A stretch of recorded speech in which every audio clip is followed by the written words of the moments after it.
И здравейте, аз съм Криско. Сега ще ви направя един доста, или поне ще се опитам да направя един доста добър геймплей на Don't Starve. И сега ще видите. Както винаги в началото ви пуска с Уилсън, но аз съм отключил момиченцето Уилоу, другото Енджи, Wolfgang и LX78. Ще играя с Wolfgang, защото той много ме кефи и е доста силен, въпреки че доста бързо огладнява.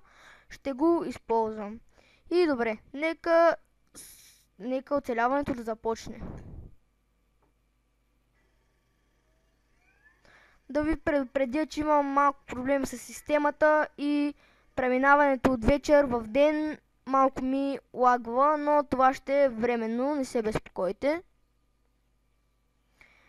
И сега ще започвам и ще ви обясня всичко.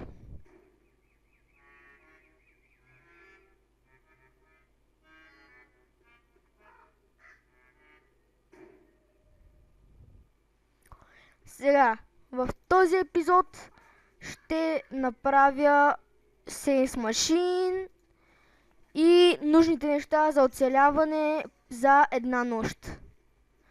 Ще взема саплинги, моркови за хапване, както винаги. Сега ще взема също боговинки. Първо ще се старая да намеря флинтове, за да мога да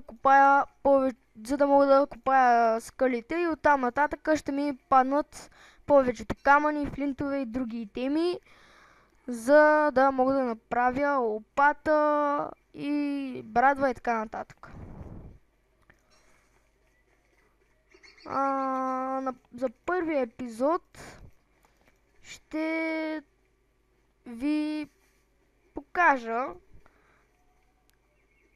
как могат да станат някои неща. Ето е моята любима савана. Мога да ви препоръчам, че това е доста добро място за оцеляване. За жалост все още не съм намерил флинтове, но ще се постарая.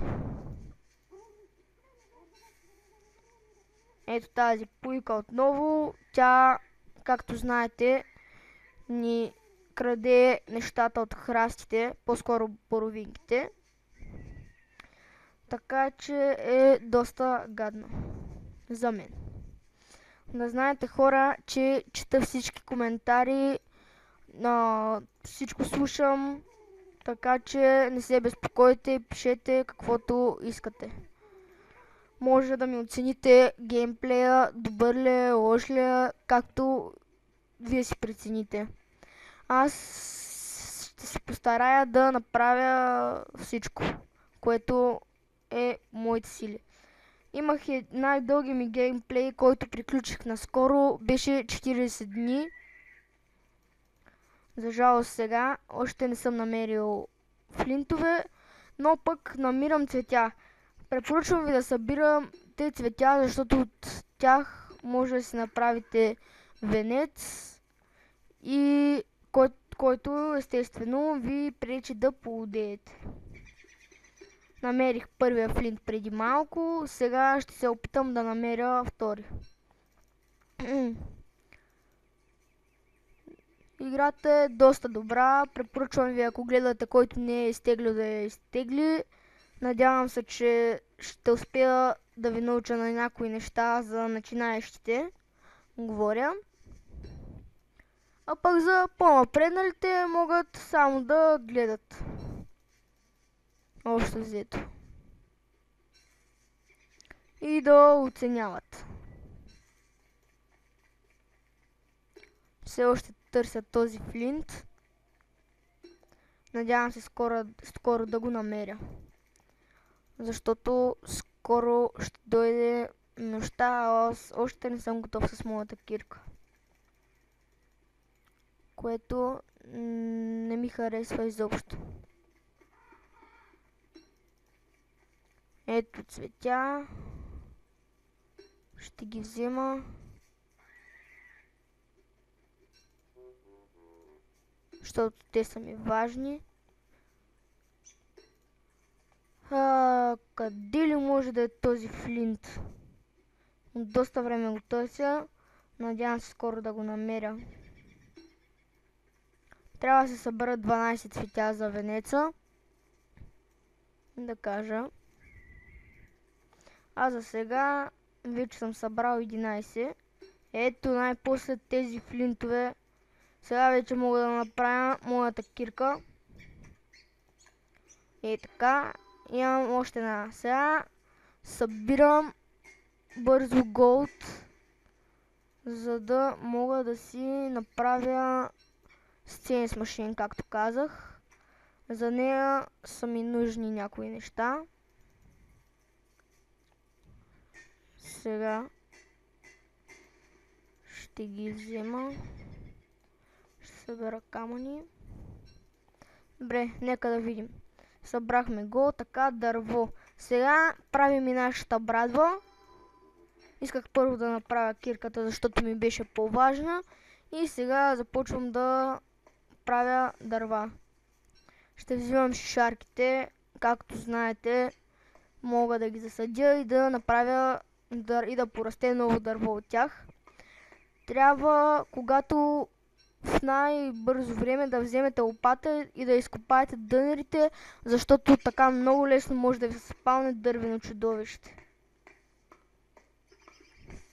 Така, събрах моята машина и отивам да я сложа. Имам нужните неща за оцеляване. Така, сега ще намеря савана. Както казах, обичам да оцелявам в саваните. Там все едно е моето място. Така, скоро идва нощта, така че няма да е лошо да побързам. И ще опеча да хапна нещо. Така, ето сега сме в нещо като савана. Но по-добре да ида в голямата савана, малко ще я поразчистя и там ще започна моето оцеляване.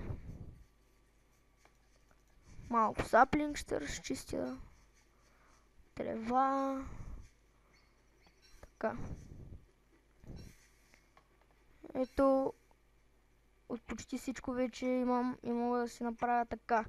Ето моята сценис машин е готова за слагане. Така, правя лопата и моя бекпек, в който мога да си слагам нови неща. Ще взема това и за резера нямам достатъчно флинт, но по-късно ще си набавя. Сега ще сложа моя огън за оцеляване.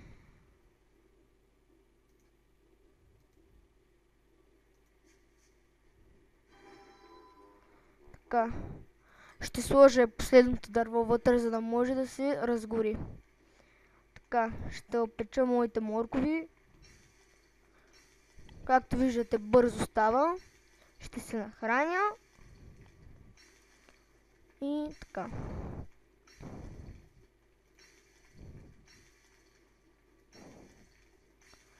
И да ви кажа, че следващото видео главно ще бъде свързано с експлорване и с събиране на камъни и така нататък.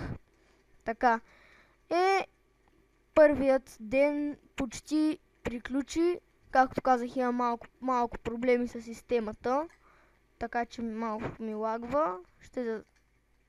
Сега ще засадя моите дървета.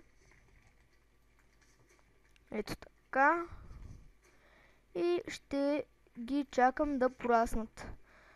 Ето нашия втори ден. Това беше всичко от мен, Криско. Довиждане до следващия геймплей.